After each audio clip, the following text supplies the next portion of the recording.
There we go. That is it. That's how it all starts, ladies and gentlemen, right here on the Paranormal Portal with me as your host.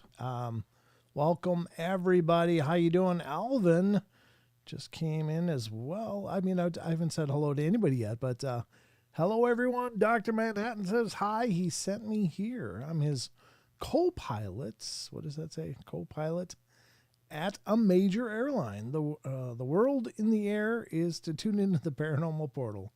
My first time. Well, God bless you, Alvin. Thanks for coming in. It's great to see you, and say hello to Doc for us. Tell him we miss him and hope he's doing wonderful. I haven't heard from Doc for a long time, actually. So that's wonderful.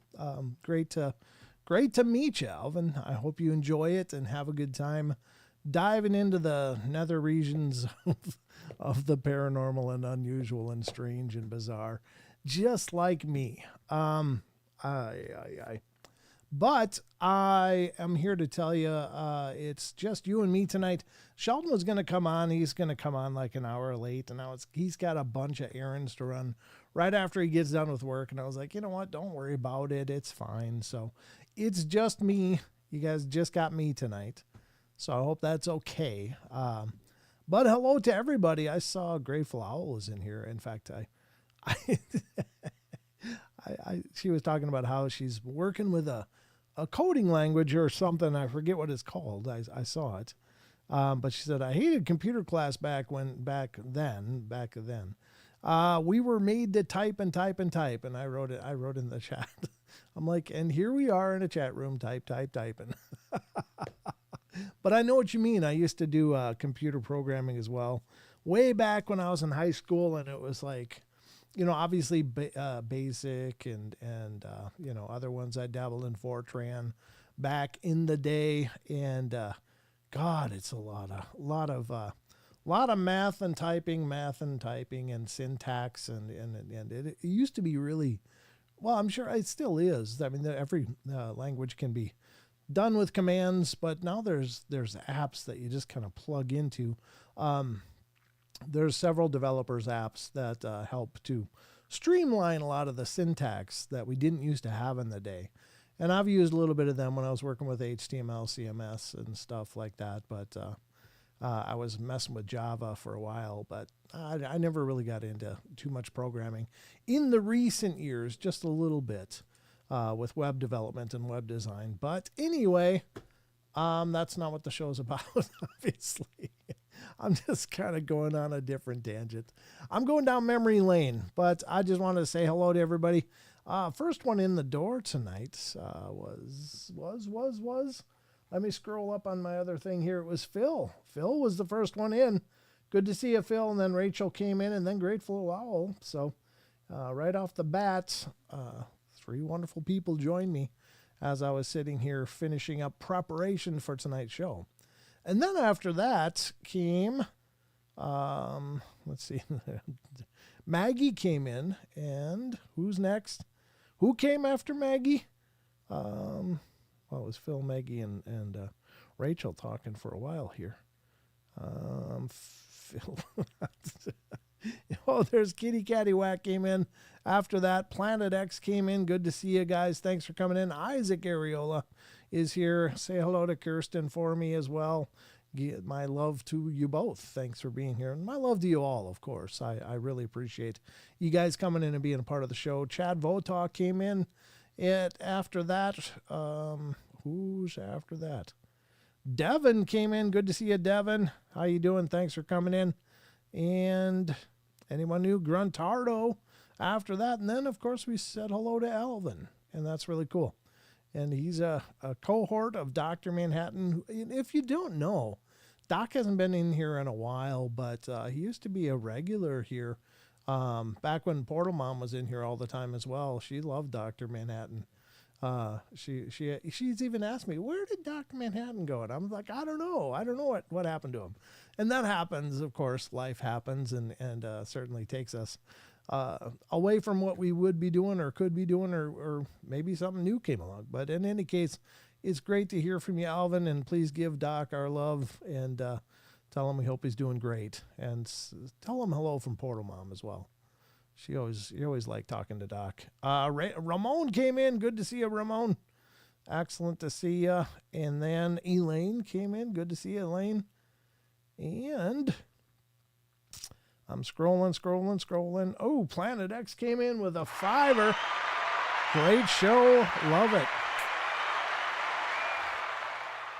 I like how you love me.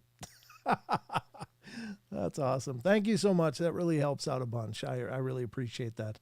And it really goes a long way into keeping the lights on over here in the Portal studio. Let's see if anyone else came in yet. Vincent came in. Vincent, how you doing? Jake's Delivery Services here. How you doing, Jake, over on Twitch? Great to see you. Thanks for coming in. It's nice to see someone over there on Twitch. It's kind of a ghost town over there. I'm trying to develop interest in our Twitch presence, but every once in a while someone comes in. But it's good to meet you, Jake. Thanks for coming in. Really appreciate you being here. All right, I'm going through the list. Mickey G came in. Sinfully Wicked came in. And I'm just doing these shouts out. Do you need anything delivered? Well, as a matter of fact, Jake, I'm having issues with my printing service for Paranormal Portal gear. Teespring has been having a lot of issues, and I had to chew them out again yesterday, so I'm waiting for things to be delivered from them. But apparently they're not even being printed yet, which is a real bone of contention for me. I don't know if you can do anything about that, Jake, but if you can, I'd appreciate it. Again, that's Teespring or spring.com. I guess they used to be Teespring and now they're Spring. And if you're looking for Portal gear, let me just say that you look in the description on YouTube and on Rumble, you'll see the link on Twitch. I don't have it on there. So Jake, I can't give you the link over on Twitch, but I'll tell you if you want to see the link for some fine t-shirts and other gear. By God, head over to YouTube or Rumble and check out the show description. And in there's the link to our store. Just shameless self-promotion here. Then we have Annie Manul came in. Good to see you. Poncho Zorch. That's nice to see you. Great to see you. Apparently Poncho's been here before because he said hi to Maggie and Rachel. Maybe not. Maybe I missed the first part. But let's see if anybody else came in. Typing the same sentences over and over for an hour. Well, that sucked. And sometimes it was gibberish. Yeah, fair enough. Fair enough. I'm probably way behind in the chat now because I'm doing this old school way, just going through. T-Bone. I was going to say Thone. What the hell's Thone? That's a B. T-Bone's in here. Good to see you, T-Bone. And it might take most of the show just to do these shout-outs. God. Amy Creel came in. How you doing, Amy? Thanks for coming in. That's a new name to me as well, but maybe you're a rebrand. Maybe you were someone else before, but now you're Amy. But in any case, good to see you. Thank you for coming in. Mickey G, if I said Mickey G yet or not. Hello, Mickey G. Great to see you. And I'm just trying to go through this as quick as I can. Kimber's here. How you doing? Good to see you, Kimber. Thanks for coming in. Excellent to see you. I really appreciate that. And then she said, hey, Brent, and then Narent. Little typo on the second one there, Kimber, just saying it's not Narent. I'm just being cheeky, sorry. All right, I think I'm catching up. And we can move on from the shout outs. I just like to acknowledge you guys coming in the door because to me it means the world, you know. It means the world. Hey, Todd, good to see you. Todd came in. Good to see you. It just means so much to turn on these shows and have you guys pop in. John Stevenson is here. Good to see you, John. I thought John Temperin, I guess, messaged me and said he won't be here tonight. He'll be watching the replay, but he sends us apologies. And I'm still blown away by that people sometimes reach out and let me know, hey, I can't make the show. Sorry. I've got to work. It's like, I understand completely. You guys don't owe me apologies for not being here, but I appreciate it a bunch. Anyway, it really means the world. So, Grateful Owl, I already said hello to you, didn't I? You did, my little Cajun. I don't know what's going on there, but it looks like a lively chat already. T-Bone, you membered. Thank you. T-Bone became a member, ladies and gentlemen. Outstanding there. Rachel put in the Teespring link. Thank you so much. It's in the chat. I don't know if you'll see that over on Twitch, but in any case, I appreciate it. Hello to anyone and everyone I missed. That's really cool. Kimber, you're going to fit in just fine around here. You're just very, very social. That works out good. But yeah. She's a porcher, Brent. Oh, okay. So some of you guys are coming over from Texas backyard there. Yeah, I've been hanging out on the porch quite a bit lately. I met you at Blondes and Booze. Oh, thank you, Amy. Okay, yeah, I appreciate that. It helps me out when you guys give me a little. I do a lot of shows, and unfortunately, when I'm being on other people's shows, I don't get a chance to really watch the chat too much. I did recognize Kimber's name, because I think I've seen her a ton of times, but I apologize if some of you guys I didn't recognize. But I'm glad you're here. Brent, is your shop being affected as well? Daughter was going to order me a hoodie. Should she wait? I mean, you can order it. They say that they've got their printing all figured out, but now they're just catching up with the backlog. So, I mean, if she wants to order you a hoodie, I'd be very grateful. It will get fulfilled eventually. I'm just really kind of pissed that it's taken as long as it has because it's literally been over a month and they haven't moved. And so I've been chewing them out and hopefully getting the ball rolling. So anyway, I'm going to stop the shout outs here because I'm actually falling behind the rate of the chat trying to do shout outs. So anyway, we got a full show lined up for you tonight. It's just going to be me and you guys. You guys are my co-hosts. So please feel free to use capital letters and yell at me. My chat was doing that earlier, Paranormal Paul. Oh, Paranormal Paul, come in. Good to see you, Paul. If you're here, I didn't see you. I kind of just gave up on trying to say hello to everybody because it's just moving too damn quick. I'd spend the first hour just saying hi. That's not really what the show should be about, but we love you, Brent. Love you too, Kimber. Love you all. Hi, Crystal J. Good to see you. Another new name. And over on Rumble, we've got Big D and Flyer Tucker over there so far. Good to see you guys. Thank you.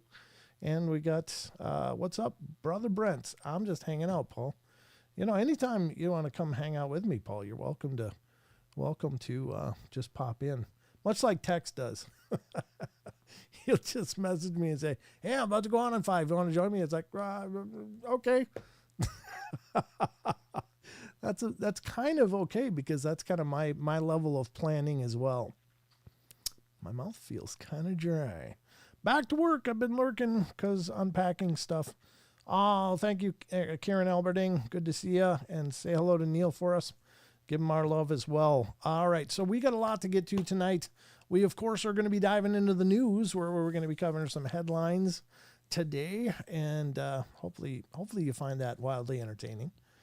Paranormal Paul and Tex brought a lot of peeps here. Well, God bless you guys. I appreciate it for coming over and giving it a shot. It's great. It's always great to see you guys coming in. We actually have a growing shared audience between us, and that's wonderful. I mean, I'm really thrilled to be a part of the community, and I'm thrilled that you guys are coming here and hanging out with me as well when you're not watching one of them. So great. Kim Handwork. Elvin, stop you, Joker. Paranormal Paul and Tex said, get over here. They're like Scorpion on Mortal Kombat. Get over here.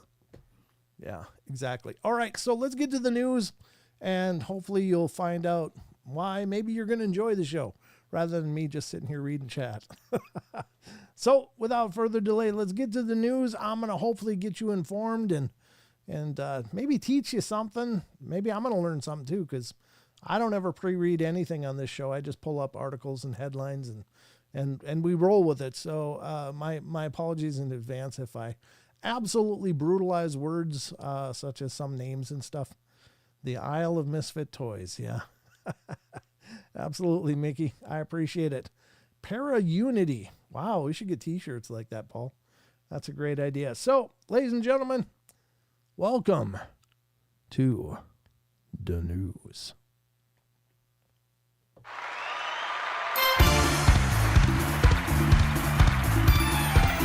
Oh, Kim came over from Dock Manhattan as well. Awesome. Excellent to see you. Thank you, Kim. It's wonderful to meet you. And in case Alvin doesn't, give Doc our love. I think you both will. But tell him hello. All right. We're doing a D-hole incident. Oh, God, Rachel, you're going to have to plug in our whole newer audience members on what that means. But basically, I covered a story about D-holes, and I was reading it like D-hole all night. And finally, somebody piped up in chat and said, that's pronounced dole. Or it was Don, one of the two. Either Don did it or one of the chat people said, that's pronounced dole. And I was pronouncing a D-hole all night on that article. So yeah, that was one of my more proud moments as a broadcaster.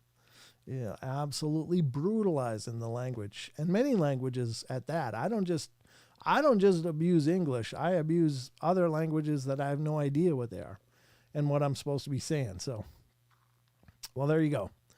Okay, well, I'll tell you what, we are going to get to the news here. Of course, the news is meant to, yeah. No, don't you dare, Kimber. Don't you dare. I got to come up with some kind of rippy name for the front porch. I've just got to think about this a little bit. Since Tex has absolutely brutalized the title of my show, it's only fair. I needed a drink after that. It's not nearly what I'd like to be drinking right now, but it's water. All right, so ladies and gentlemen, this is the news, and I'll tell you what. You're not biased, huh, Brent? Not at all. Not at all. Not at all. Throughout the course, hi, Talowich, good to see you. Throughout the course of the show, we utilize a lot of different sites, and I can only ask you guys, please support these sites. Please visit them. Please give them your traffic and your love, because these sites are incredibly well done. They are so well maintained. And I love these sites. All of the sites that we'll use throughout the course of the show are excellent. And your traffic does help pay the bills. It's not a cheap thing to host a site, and the creators and the people that are busting their tails need your love and support. So please visit them often. Check out the tons of other articles and information that they have. You're going to love all of them. And I just want to, the least I can do is just say, please guys, go check this stuff out. So the first site that we always use on the news is an incredible site that I've just fallen in love with, and my love affair continues. And it continues into tonight, as a matter of fact. So the first news story on the roster tonight is coming from an incredible site, which is affectionately known as unexplained-mysteries.com. Oh, I was going to tell you guys before I do that. What you're seeing on your screen, if you're new here, this green box right here, down here is a ghost radar. And I just leave it running all the time.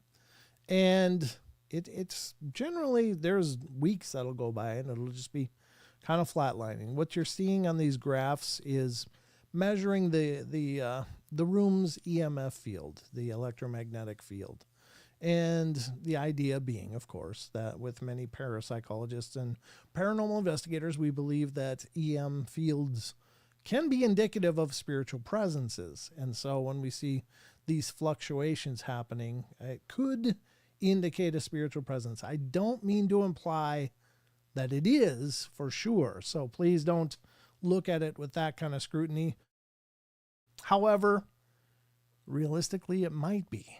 It might be something. Now, also built into this app is what is a word database, kind of like an Ovilus kind of thing. Now, that can be a lot more random, and sometimes it can be surprisingly accurate. It's gone both ways, where it's like I'll be talking about Loch Ness Monster, and I'll get Zipper or something come up on there. It's like, what the hell does that mean? That doesn't have anything to do with the Loch Ness Monster. So sometimes it's absolutely just random. Now, interestingly enough, some energetic activity, maybe something to do with what it's sensing, is causing it to trigger words, which is interesting. But the words don't always make sense. But tonight, I turned on the ghost radar and I went into the other room, and I had the monitor speakers on so I could hear it. So now they're off so it don't get bleed through the microphone or whatever. But I was sitting in the other room and I heard forgotten. I was like, oh, now is that for sure paranormal? No, wow, I don't know. I mean, it could be, but oftentimes when we think about ghosts, we think about these largely ignored or forgotten spirits. So I was like, huh. So I was like, no, we didn't forget any of you. You're you're all important. And I'm kind of chuckling, but I was kind of, yeah, that's right. The one night it made sense when it said idea. Yeah. So also on this display is this, I'm circling it on your screen. This is actually the space around me. The gray dot in the middle is me, because it's using the computer's magnetometer, which is one of the device that wireless communication uses, but it can detect EM fluctuations in the area around it. So that's what it's tracking. If you see dots appear on this, those are at least indicative. Like if it's above the gray dot in the middle up here, that's in front of me. If it's below the gray dot, that's behind me. And of course the left and the right. Left, right. Yeah, for me. But anyway, just so you understand what you're looking at. So if you see dots appear, and sometimes if they're incredibly potent EM fluctuations, it'll do this hissing thing, which is really kind of creepy.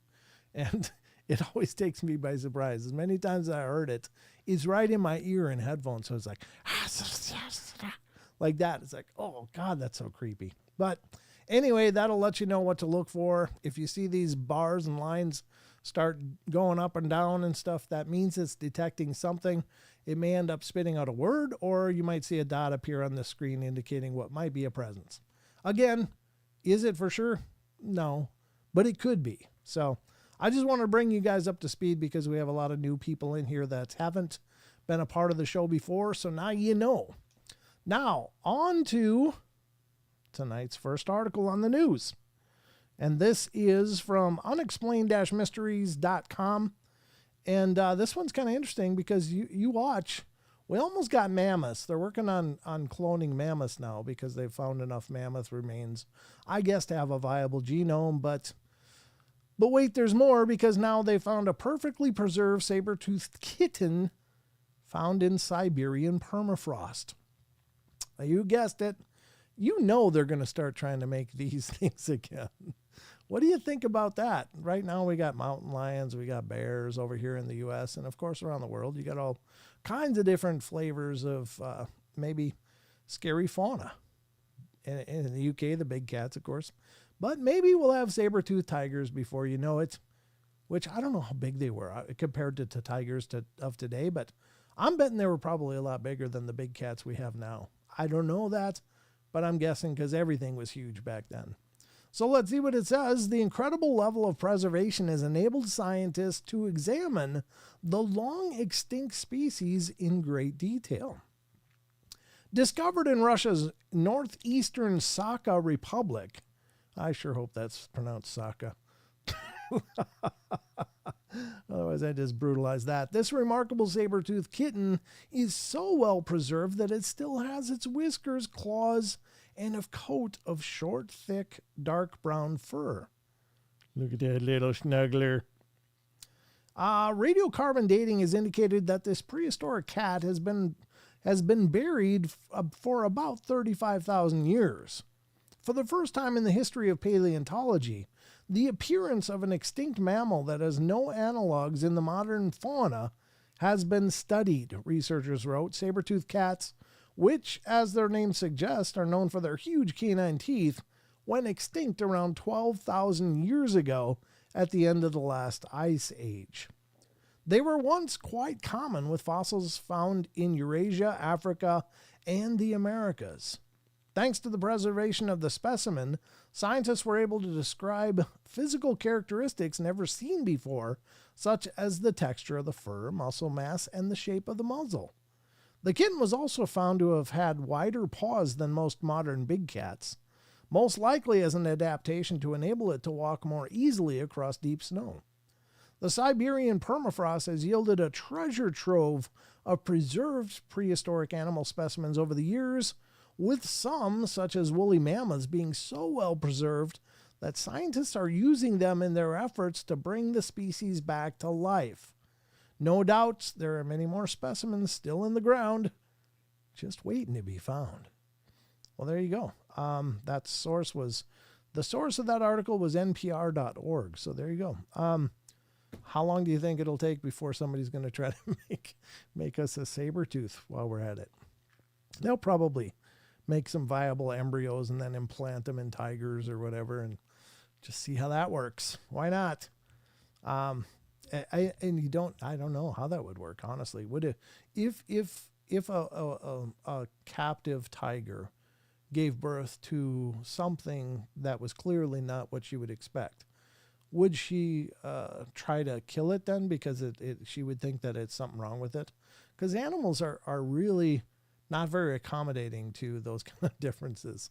You know, if they think something might be wrong with a cub or a kit or whatever, they'll just ignore it and just let it, go. I'm kind of off screen, aren't I? What's going on here? You only got half my face on the screen. Way to represent. I guess I'm sitting over a little further than I should. Anyway, let me fix this so I'm actually on screen. There we go. There I am. Did you miss me? I'm back. So anyway, that's kind of interesting. I was today old when I learned about this. So this is brand new to me. What do you guys think of that? Are you ready to see saber-toothed tigers at the local zoo? Could happen. They may have both. They may have like saber-tooths in one pen and then the mammoths in another, and God only knows what they'll find next and decide to bring that back. Hell, we're going to have I don't know if it'd be Jurassic Park, but it would that be a Cretaceous Park or what? I don't know. I'm not sure what the hell the period that those things belong in, but at any rate, Interesting stuff. I think that stuff is kind of exciting. I would be interested in seeing them recreate that just so we could observe how did it exist? How did it do what it does? Just the instinct of it. I don't know. They ate a lot, I bet. Yeah, you're probably right, Alvin. That's probably true. They probably weren't real cheap to feed. So anyway, very cool. Hello, Barbara Mara. Good to see you. Good to see you. Okay, we're going to go to the next article tonight. And this one is extraterrestrial related. I don't know about this. The CIA actually has a ton of released documents that you can scrub through their archives, all day long for probably years and never cover it all. But people have dug up some really interesting stuff from the CIA files that have been released and are out available on the web through some gov site anyway. So, but get a load of this one because here we go. According to unexplained-mysteries.com, the CIA document from 1984 describes ancient elder race of aliens on Mars. How about that? I was in the CIA files. The document, which is part of a CIA project called Stargate, details findings of a remote viewing experiment. Oh yeah, I remember this. Actually, we covered it. Wes and I covered it on a cooperative podcast we did for the Paranormal Portal. We covered Project Stargate. It may be difficult to believe now, but between 1977 and 1995, the CIA had been heavily invested in experiments involving remote viewing, a type of alleged psychic projection, enabling someone to view things over long distances using only the power of their own mind. Known collectively as Project Stargate, these experiments were mainly aimed at acquiring information for military and domestic intelligence purposes, but could be used for other purposes as well, or pursuits as well. One particularly notable experiment, which was detailed in a declassified CIA document from 1984 entitled Mars Exploration, involved asking a remote viewer to look at specific coordinates on Mars approximately 1 million years in the past. But the interesting thing was the people didn't know. They just gave them coordinates. So these people were not given, hey, we want you to remote view Mars millions of years ago. They were giving arbitrary, it was very precise information. But these people that were the projectors themselves didn't know that these coordinates would be Mars. So the article is a little bit misleading in that, yeah, obviously if you say somebody, I want you to close your eyes and send your spirit to Mars 1 million years ago. No, it was like a double-blind study. So these people didn't know what coordinates they were getting. They were just, okay, well, this is what I'm seeing. And that's, so it's actually more profound than this article actually alludes to. So let's continue. Incredibly, the subject would go on to describe an oblique view of a pyramid or pyramid form inhabited by very large people who were like a shadow and very tall and thin. It's as if they were there and they're not there anymore, the subject said. And they went on to explain that 1 million years ago, an elder race of ancient alien entities constructed pyramids on Mars in order to take shelter from a storm. Ultimately, however, they were unable to survive. They're very philosophic about it, the subject said. They're looking for a way to survive, and they just can't. Bear in mind that this isn't just some tabloid story, but an actual legitimate declassified CIA document that you can read still now on the CIA's own website here. And I'll put a link of this in the show chats so you can see it. Whether there's any truth to what the remote viewer claimed to have seen, however, remains a matter of debate. Well, yeah, of course, because we don't know what the hell was going on Mars millions of years ago. But I'll put this article in the chats for you guys. If you do want to check out the actual document, it is in the article link itself. And I would encourage you to do that if you're at all interested in the subject. So I put it on the YouTube Twitch chat, and now it's going on Rumble chat. So it's there if anybody wants to look into this a little more. Why not? What's not to love, you know? All right, let's get to the next one. And this, I don't know, might be our last one, considering. Yeah, I think it's going to be our last article for tonight. Here we go. This one is also from unexplained-mysteries.com, ladies and gentlemen. And this one has to do with, God, I don't think I want to read this one. I'm not going to read this one. That's just way too long. I'll pick a different one. But wait, there's more. This one is from unexplained-mysteries.com, and we will read this one. And here you go. This is a ghost and hauntings article from unexplained-mysteries.com. Ghostly figure filmed watching a group of friends from outside of the house. It's from November 17th, so just a few days ago.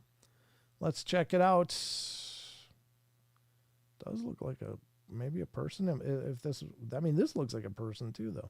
This could be a person. Hell, I don't know what the hell we're looking at here. An eerie video showing a creepy, unnerving figure dressed in white has recently gone viral on social media. It's a great source for paranormal stuff. The clip, which was shared on the platform, which platform? Oh, TikTok is what it looks like. On the platform by Salguero Juega, starts off innocently enough with a view of a group of friends enjoying some dinner together. As the camera pans to the right, however, it becomes apparent that someone or something has been watching them. An eerie figure that can be seen sitting motionless in the garden outside. The figure, which seems to have long dark hair and is dressed in white, has been likened to some to the skinwalker. Well, why? That's generally not what skinwalkers look like. A type of witch of Navajo legend that is said to take the form of various animals. But it didn't look like an animal. That's what looks like a person. Others, meanwhile, believe the figure is some sort of ghost. But could this really be the case?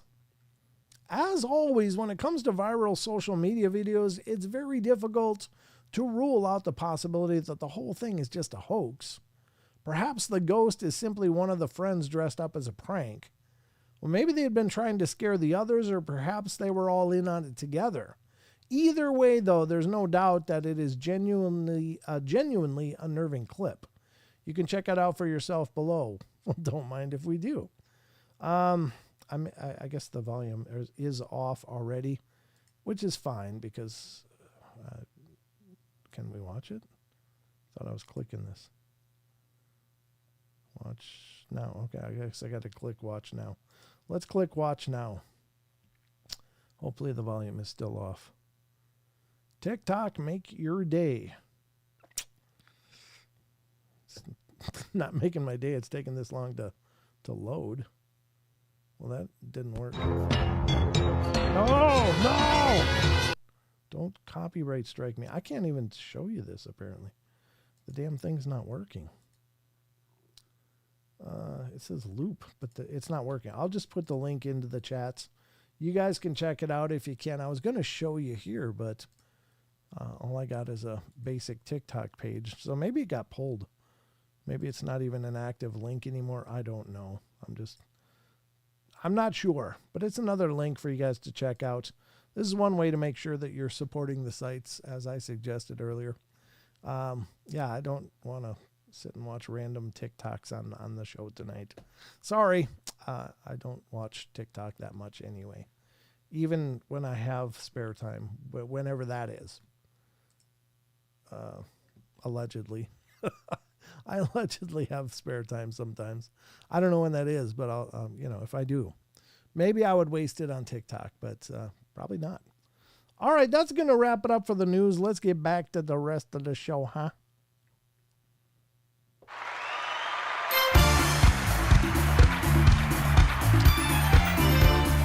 Well, thank God, Mickey.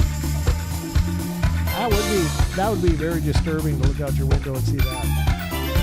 It's like, yeah.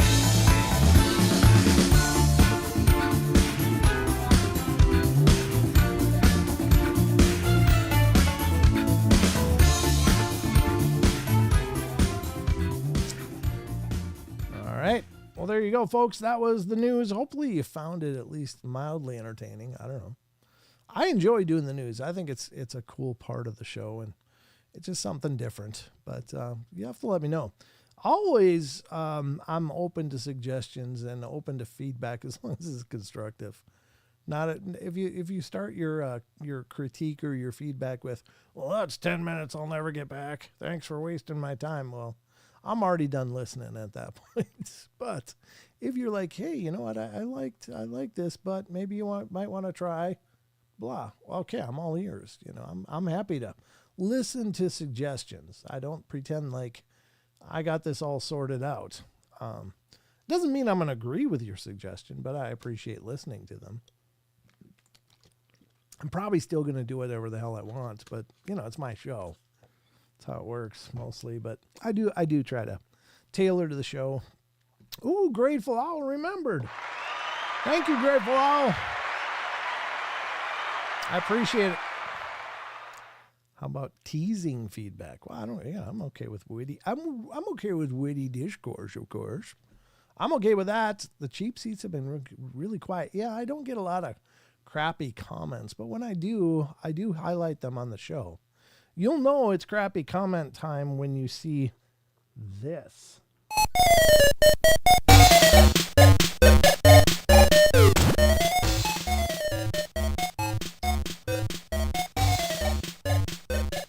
But unfortunately, we haven't had any crappy comments to feature. So not for a long time. I think we've only had one in the last many months. And and then I featured it on the show, and the person came back and was like, "Oh my God, I'm a star! I'm famous now." It was funny. It was funny. Yeah, it's a little brutal, that soundbite, but it's on purpose. It's just kind of extraordinarily cheesy and cheap, just like me. I'm just joking. I don't think I'm cheap. Maybe I am. Maybe out of necessity more than anything, but I'd probably be, I'd probably throw cash all over the place if I could, but currently I'm still on the beer budget, so no champagne yet. All right. We got another article that I want to start diving into, actually a couple. We're going to be hitting phantomsandmonsters.com, which is an incredible site. That's Lon Strickler's site. He's a dear friend. Wonderful guy, and he's truly a pillar in the paranormal communities. And he's been doing Phantoms and Monsters, his website, forever, and he has such a huge compendium of stories on there. So if you're ever looking for a good paranormal fix, head over to phantomsandmonsters.com and check it out, because Lon is updating that site many times every day with new stuff. And then there's the back catalog of stuff that, I mean, literally you could spend a year and never get through it all. I mean, I don't know if that's accurate. Depends on how fast you read, I guess. But I couldn't go through it in a year. But I just love the site, and Lon is, of course, incredible. So definitely support what he's doing. But we're going to visit his site in a little bit here. But first, I want to do some ghost stories, because we've been doing a hell of a lot of cryptids for a long time, and I love the cryptids. I love the ghosts. I love the UFO stuff. I mean, I love it all. But I used to do a ton of ghost stuff, and I kind of moved away from it because I'd really covered the hell out of ghosts and not as much of the other stuff. So I kind of went the other way and ended up covering all the other stuff a lot more and hardly any ghost stuff. So I thought, well, let's get back to some ghost stuff tonight. So I hope you guys are in the mood for some ghost stories. And these are from a wonderful site called Thought Catalog. And Thought Catalog, I don't know if they do anymore as much, but they used to have tons of these Reddit scrape articles. And I call them Reddit scrapes because essentially the authors of these articles, they go on Reddit. And either they create a thread or they just farm threads for really good stories to include in their article. And they're really well done. Ghost stuff. You got it, Consquatch. We're doing ghost stuff. Poncho Zorch. I'm in the mood for a melody. Oh, that was a great song. Yeah, Robert Plant. Yep. I'm in the mood. Brum, brum, brum. Now that's a good earworm. I'm going to keep you around, Poncho. You wouldn't believe the crap they gave me on Wednesday. I had to suffer through Baby Shark in my head for about 3 hours after the show. So thank you, chat. I thought you liked me. I thought you guys liked me. Oh, Elaine came up and she's gifting. Thank you, Elaine. She's giving out memberships to the show. God bless you. I really appreciate that, Elaine. Thank you so much. And Chantal Radaman got one. A Little Twisted got one. Camille, got one. Jimbo got one. XX Pantera XX. Chrono Trigger, Blythe the Tretic.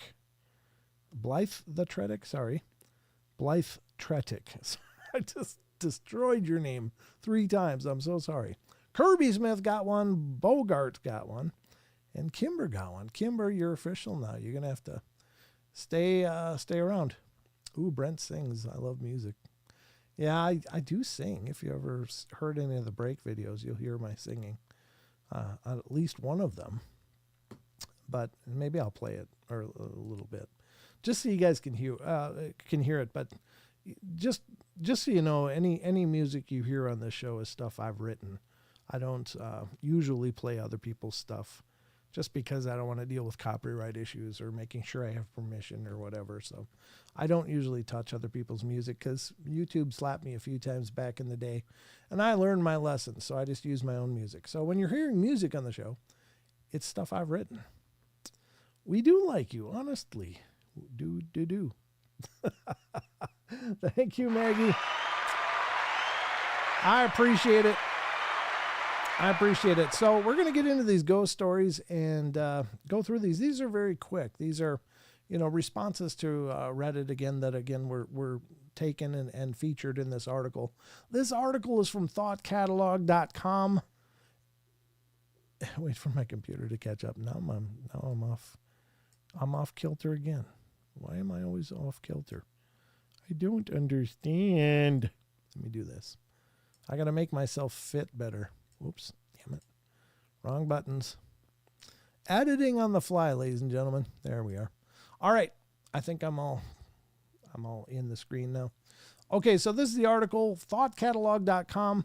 I do recommend you check out Thought Catalog, not just for the paranormal stuff, but they literally have stuff for everybody. If you look at these headlines, they've got so much stuff up here that you can check out. So, including Thought Catalog books. So what's not to love? Now it looks like this is the title is 33 people reveal their terrifying encounters with the paranormal. And this is by, I'm probably going to butcher the hell out of this, but it's Hoke Leah Sim. I don't know.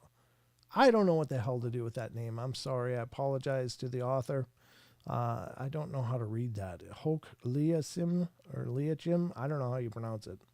But anyway, this is the article, and by God, we're going to look at it now. So they did, this is where it's found on Ask Reddit. There you go. So, number one, not sure if this is considered paranormal, but when I get fevers as a child, I would always, in my fugue and pain-infused state, hear a man counting in a very deep voice. He would count from 1 and up. As the numbers get larger, the voice gets louder and more intense. It starts to get less frequent as I grew older, and now I do not experience it anymore. Well, I just brushed it aside as a recurring nightmare until only recently I've learned that my sister would experience the exact same thing when she was younger as well. It's not the scariest thing, but it does send shivers down my spine trying to comprehend this. And that's a very curious phenomena. It's like, why the counting? What does that mean? And why not only the counting, but also the increased intensity and volume as the numbers go up? And I'm wondering how long this person sat and listened. Was it like 1, 2, 3? Or is it 1, 2, 3? And this gradual thing? But how long could you listen to that without just going bonkers? I guess it's maybe like counting sheep. I mean, maybe it would get more pissed as it went because, like, God, that kid's still awake. All right, we'll keep going.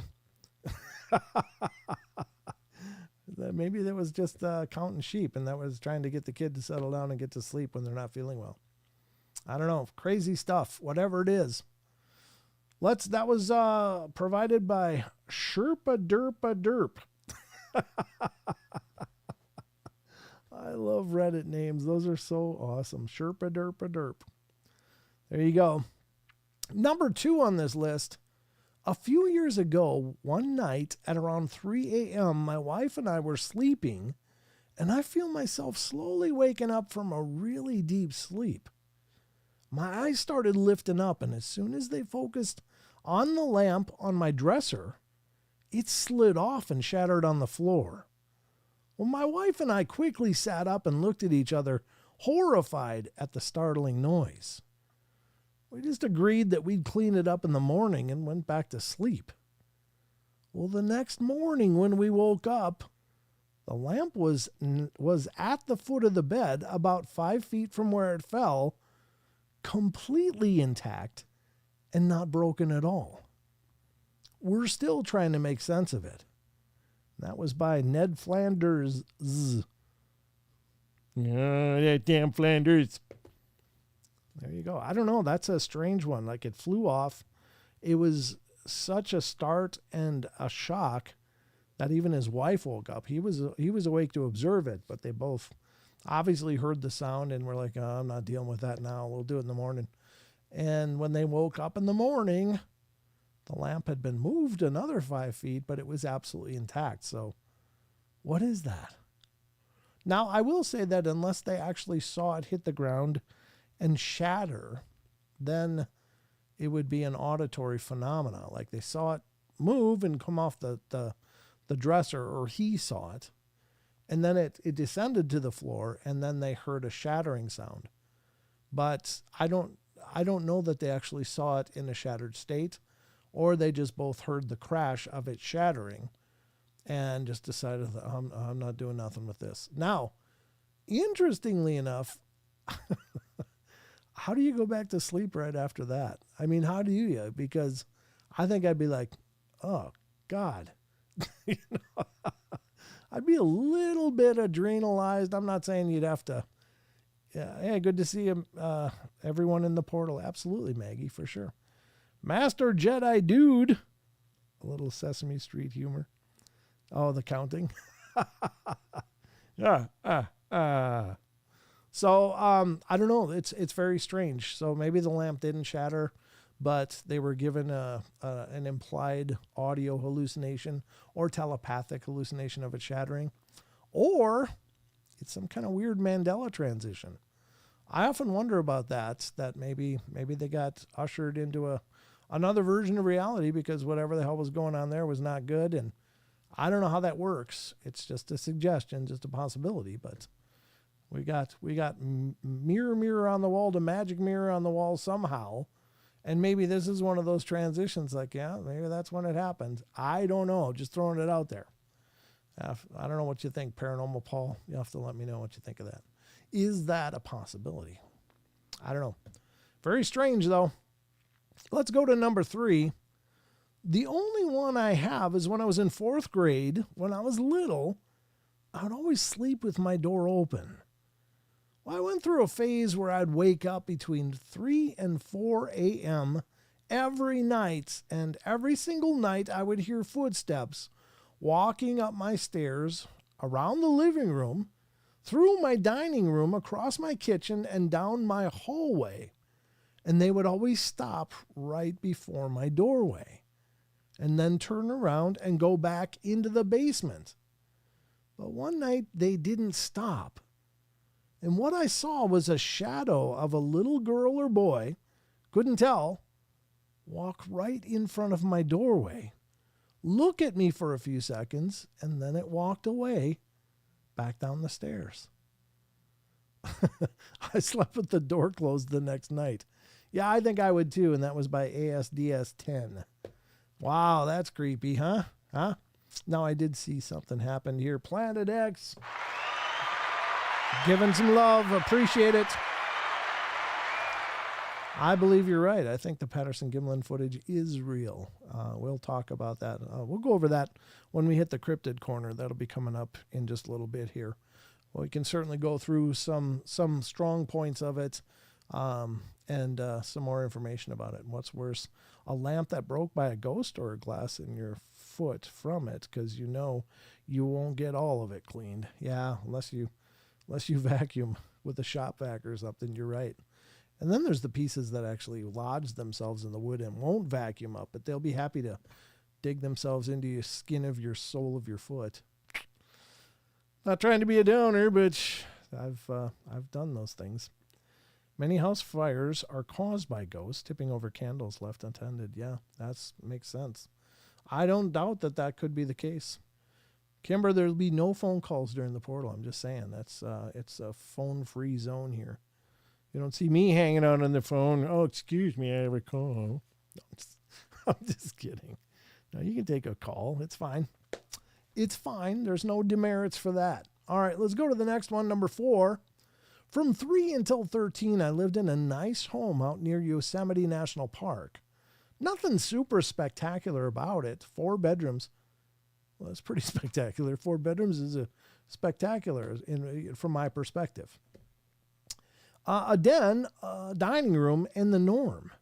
Well, just down a little dirt road, and if you've ever been around those parts, you'll know, miles away from civilization. My whole childhood, I was visited by this girl in white. She never spoke, and I would just wake up at night and see or feel her there. Well, I asked my dad, and his response every time was, the men in our family can see ghosts. Well, that's really cool. Usually it tends to center on the maternal side, but that's really cool. My rationale of this, I'm a skeptic, and I remain to this day, but the story I'm telling made me question, was that we had some sort of mild schizophrenia running through our family. Well, it didn't bother me. She didn't look like other people. There was just something off about her. Well, after my father died, my mother decided to sell the house and went through a realtor. And we never once had contact with the buyers, only knew them by name, and the buyers had a son who went to the same school as our old neighbors, dear friends of the family. And the son apparently came to school without sleep repeatedly, complaining that there was a girl who watched him at night and that he needed to get out. Ugh, shivers up my spine every time I remember this. And that was by Oi Raves. I don't know. Oi Raves? I don't know what that means. But anyway, interestingly enough, this is something this person grew up seeing and saw a lot of times as a child. But still, he gets to this part. My rationale of this, I'm a skeptic. I remain that to this day, but this story I'm telling made me question. What do you have to see to believe? I mean, usually they say seeing is believing, but this guy saw all the time, apparently, or at least regularly, and still walked away a skeptic. Now, that's definitely a case of I don't want to believe. I don't want to believe. And that would be probably categorized as denial, I'm thinking. But anyway, I don't know. Got to leave early tonight. That's okay, Devin. No worries. Thanks for coming in for as long as you could, brother. I appreciate it. But that's a cool story. Again, what is it? Hell, I don't know. Why? I don't know. What's the story behind that? I wish I knew. That kind of stuff is really, I don't know. It's such a repeated behavior, and it doesn't seem to evolve at all. So it's just a repeat of that same behavior, coming in, staring at a kid sleeping, and then maybe disappearing, maybe leaving. I don't know, but that's the weird part. It doesn't seem to evolve. That's what it is. That's the whole thing. And why? I don't know. I've often wondered that because there's a lot of ghost stories. People wake up and there's an entity right in their face. Some kind of ghostly being, like right in their face. And I've thought about that. Like, why would they do it? Is it just for shock value? Like, hey, hold my beer, watch this. And waiting for somebody to wake up and basically poop themselves? Or are they seeing something? And what occurred to me was that maybe, like, our thoughts are energetic and they don't just exist in our heads. I think that we project things all around us, and like we're radio stations broadcasting. Maybe these spirits can come and watch us dream. Maybe that's what they're doing. They're coming and watching us dream. Maybe they can't dream as being a spirit or something. I don't know. But that's the only thing I could think is, why would they just stand there? Maybe for hours. Just like that. They have to, if they have any intelligence at all, they have to be seeing or experiencing something in that moment that makes that worthwhile. So I'd love to hear you guys' thought of that. Do you think that there's possible merit to that? Or do you think that I'm just wildly throwing darts here at the board? I don't know. It's okay, T-Bone. I hope you come back as often as you can, man. Thanks for coming in. But it's a curiosity. What is it? What are they doing? Why are they doing it? And I don't know. I have no idea. But great concept, great thing to discussion point. Let's go to number 5 here. We moved into a house and everything was really quiet. It says quiet, but I think they meant quiet the first 6 months or so. The neighbors told us that the people who lived there before had moved after their teenage son passed away in a motorcycle accident. And then after that, first 6 months, my dad passed away. Not in the house. And after that, stuff started to happen. I would have friends sleep over, and one night my friend woke me up because she said there was a young guy standing in my bathroom. So I went and checked, and nothing was there. Over the next few years, just about any friends that stayed overnight had said that they saw the tall, blonde young guy walking around the house. We did have a few other things happen, like a wine glass was on the counter and it just broke. No one was touching it. It just shattered on the counter. Another time during the winter, we had a heater on, and my room was always the warmest in the house, and it was ice cold as you walked across my bedroom to the bathroom that was connected.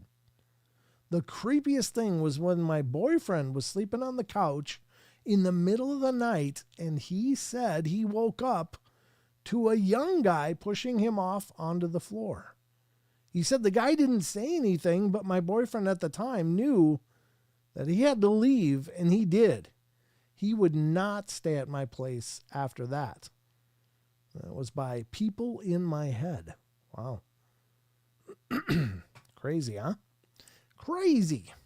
I don't know what was going on there. But obviously it's just a classic haunting. I don't know if the guy's just hasn't been able to pass on. Maybe he's got unfinished business, the old cliche, but I don't know. Certainly is possible. And then number 6. This may be all we'll cover tonight. Well, I never had a haunted house, but the street I grew up on was cursed. Everyone on the street built their house new there. So it was a new development, and it was all big properties. So probably like 10 on the street. Something really bad happened to every house on that street. One, someone took themselves out. One hit and run with a death. One cancer and death. And one guy fell off a ladder and broke his neck. One kid, about 18, was declared mentally insane. And there were more, but I can't remember the specifics. One bad thing per house.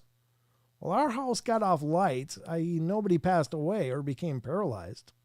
Our dad became abusive to my mom and the older siblings, and it literally destroyed our family.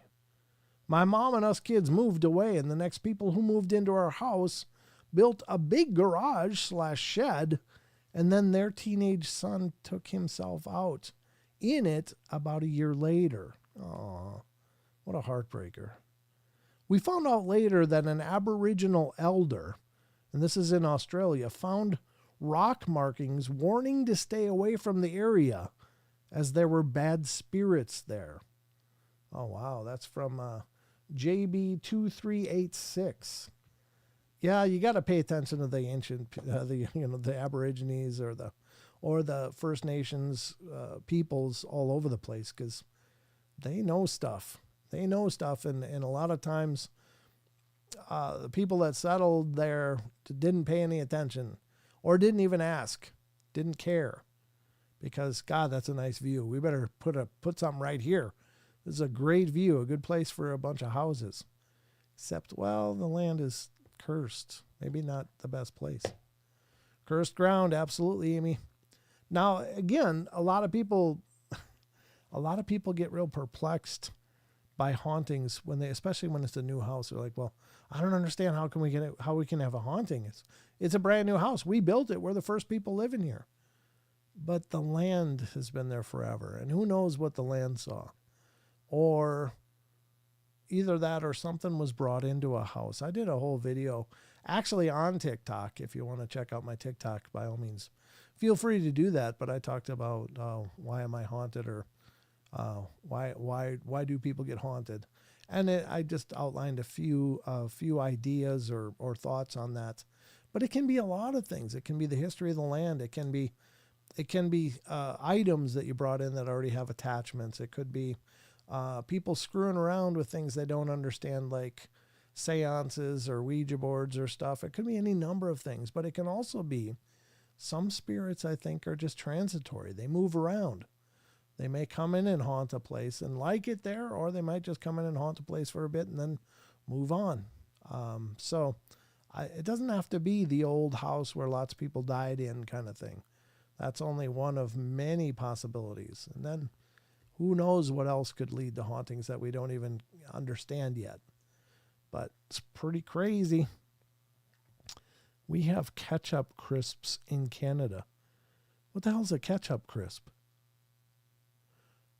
That sounds just as paranormal as everything I'm reading here. I don't know what a ketchup crisp is, but it sounds just lovely. Well, anyway, that's the first start of this article, and we'll continue on throughout other shows, of course. But I just thought it'd be fun to visit with a few ghost stories tonight, because we don't touch on ghosts nearly enough, and I love ghost hunting and ghost investigating and ghost theorizing. Of course. So, where's the thumbs up button on Rumble? I think it's right under the video, like directly under it, Flyer Tuck. I don't know if you found it, but that's where it is. It's a potato chip? But is it made out of ketchup? I mean, is it made out of potato, or is it made out of ketchup? Because it sounds like tomato. Anyway, I don't know. I don't know. We have all dressed up Ruffles Delicious, Nate says.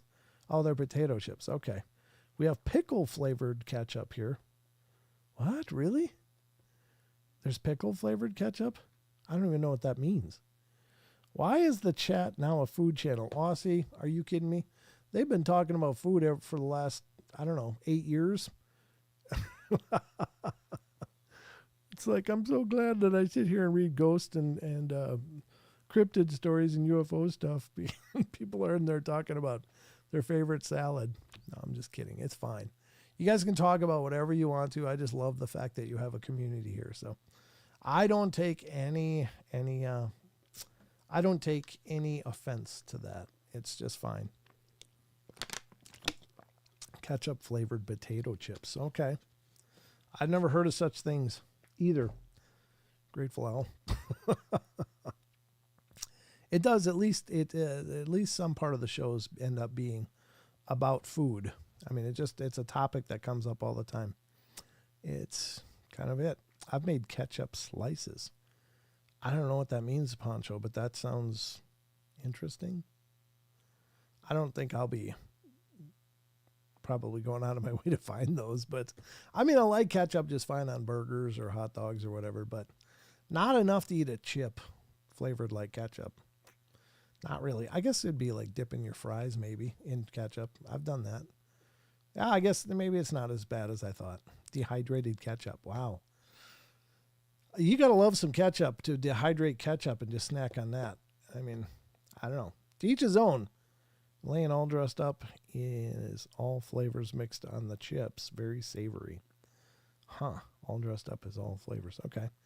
Cheddar jalapeno chips sound really good, actually. I don't like really spicy stuff, but bacon wrapped chicken fried steak. Ooh.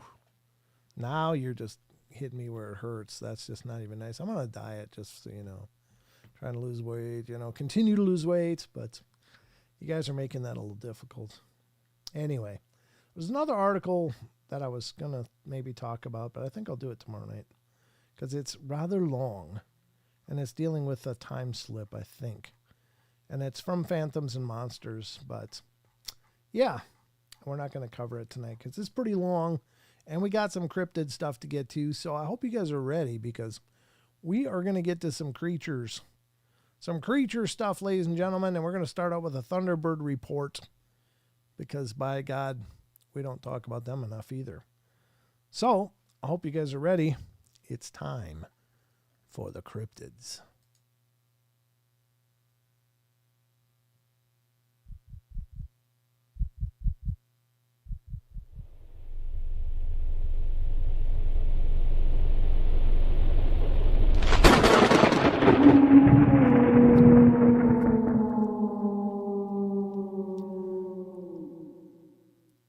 And that epic transition was brought to you by Grateful Owl in our chat. She made that for me for the show. I really appreciate it. The Unknown's been making me some cool ones too. I'm going to have to start featuring them as well. Because you guys have made some incredible stuff and I really appreciate it. Really and truly, you guys make me look good. And that's not an easy thing for anybody. So thank you for that, everybody. That has done so. And if any of you are artistic and want to submit things for use on the show, I would be thrilled. That's awesome.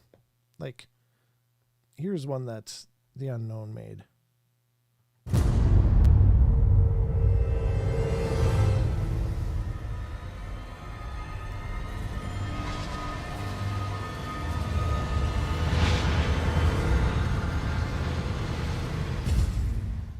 Isn't that cool? Yeah, I've used those. I'd used those years ago, but I still got them on my button board here, so I just pulled it up.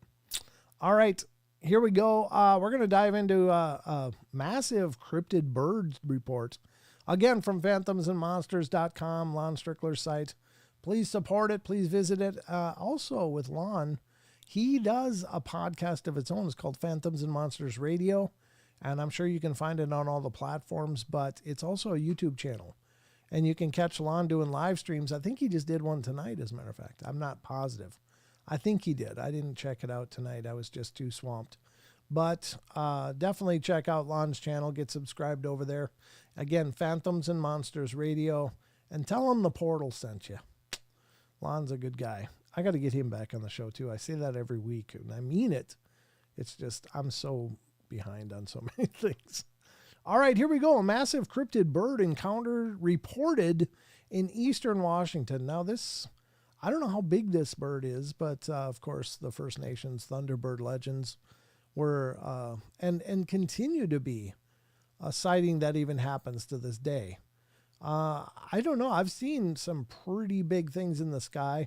I saw an oversized eagle once with my oldest brother, and that was pretty impressive. It had to have been at least half again the size of an adult bald eagle, but it was a bald eagle as well.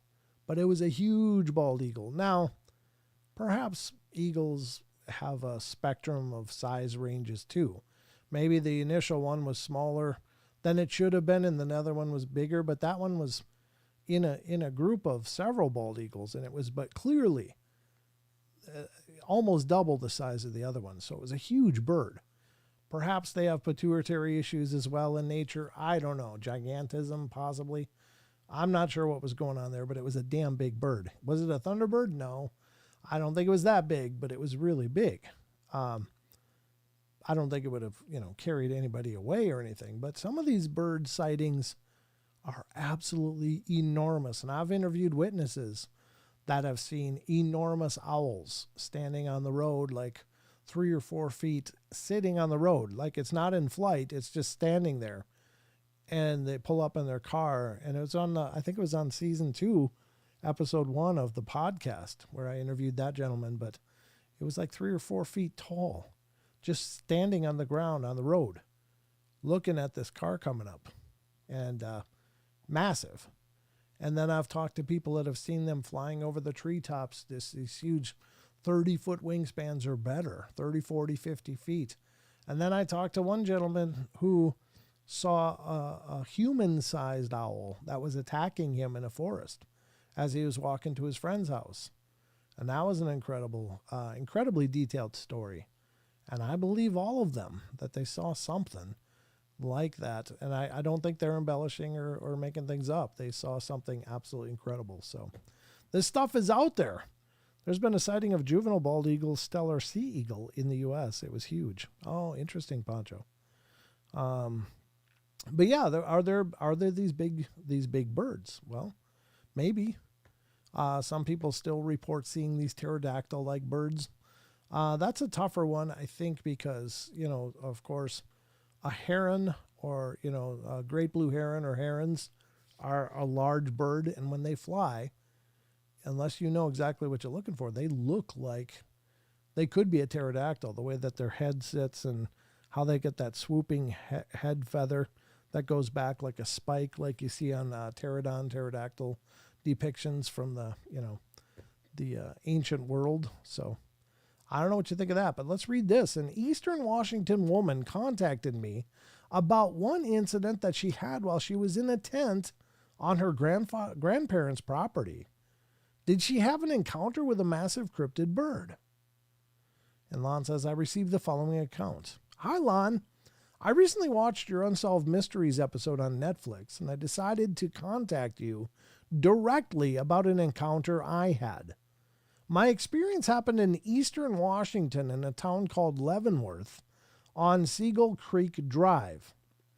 I was on my daughter's great-grandparents' piece of land, and they had a mountain behind their house.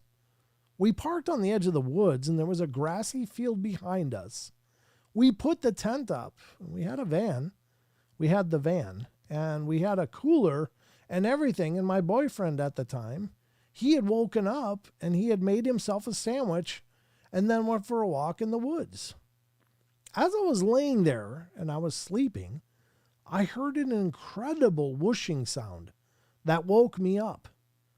This is hard to explain.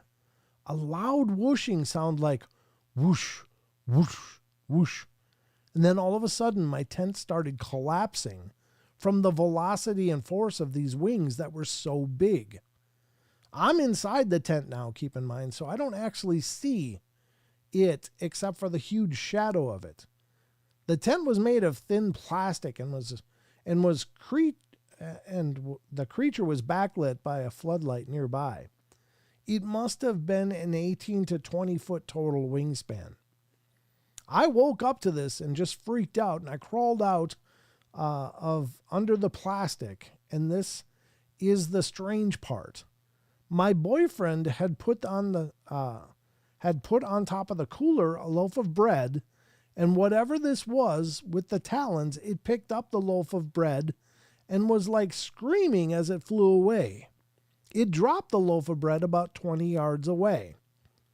I mentioned the incident to my grandfather, who is a police officer, and he said that there are no birds near that size that I described in the region.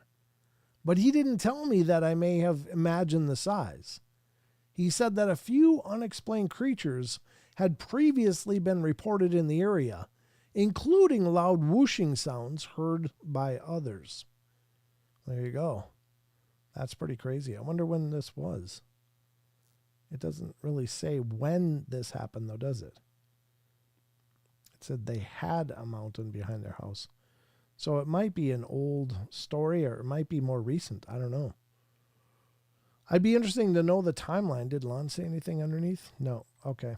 So we don't know much about the when, but it's certainly a pretty powerful report. What do you guys think? Are there big birds out there? And I don't mean Sesame Street. I mean, are there these huge raptors or other kind of birds that might be out there? And this is the chat survey. So I'm asking you guys in chat to weigh in with your idea. Yes, number one, yes, there are big birds out there, or 2 for no. 1 yes, 2 for no. I don't mean big bird like that, Nate. I don't mean that big bird. We know he's on Sesame Street. 1. Yep. So Poncho says yes. SoCal Squatch says no. Yes. Sinfully Wicked said yes. Karen Alberting, yes. Wizard Moon, Vincent, Phil all said yes. Brent, bacon wrapped chicken fries steak. Ooh, that sounds good. Grateful Owl definitely says yes with exclamation points. Poncho Zorch said 12. That doesn't count, Poncho. It's either 1 or 2, buddy. Yes for 1, 2 for no. Yeah. Brandy Copeland says 1. Thunderbird, yep. David Haddisham. I mean, it's pretty consistently. You all are on board with this being a very real thing. And I don't doubt it. I just haven't witnessed it personally, but I still have an open mind. Hubby saw one years ago somewhere in Utah or Nevada. Yeah, I believe it. Steve Garza says yes. Kat Doherty says yes. Okay. So you guys are definitely on there's real phenomena out there with these huge birds, whatever they are. 1 Thunderbird will feed an entire village for Thanksgiving. But how do you roast it? I mean, how would you cook that evenly? You'd need a huge fire pit or something. And a big ass rotisserie. I'm just saying. It's just going to have to be huge. Yeah. It's probably a lot smaller without all those feathers. But anyway, you ever see like those birds when they lose their feathers and stuff? It's like, oh God, good thing you got those feathers. Like owls look like they're absolutely from another planet. It's like, how in the hell is that what you look like under all the fluffy feathers? There's no wonder they can stay warm in the winter. I'm just saying. There you go. Kimber says you can make us one. Okay. Big fire pit. Gotcha. I had an owl land on a branch 7 feet over my head while sitting in a tree stand. Had a 6 to 7 foot wingspan. That's enormous. For an owl, that's way, way, way big. That's definitely a gargantuan owl. Very cool. A friend saw one in a barn that scared him. It was about 4 feet tall. He backed out of the barn as if the owl was pointing a gun at him. Well, yeah. Owls and the raptors are incredibly deadly. Like, even though their beaks generally don't have a lot of closing force, like that's not what you got to be afraid of. It's those big ass paws or feet with those huge talons. And those talons are razor sharp. And when they grab onto stuff, like in a lot of movies, when you see all these, like the Hobbits from the Hobbit movies from Peter Jackson, those big owls come and they kind of pick them up at the arms and wrap their hands around the arm. Actually, that's not how it works. They don't just pick up things by their arms and then carry them away and kill them then. They're killing them as they grab them because those raptors grab the prey like on the chest cavity with those talons and sink them in, and they'll keep doing this with their feet while they're flying and basically killing what they've caught. So it's like 6 knives going into something over and over and over, puncturing vitals, and it's game over. So a bald eagle is about 500 psi. Oh my God, that's a lot, and especially as sharp as those talons are. It doesn't take a lot of force to put them into our skin or into animal pelts or whatever. Yep. High Nocturnal Frequency Radio. Good to see you. Good to see you. Thanks for stopping in. Yep. Well, there you go. Steve Garza says white lechusas.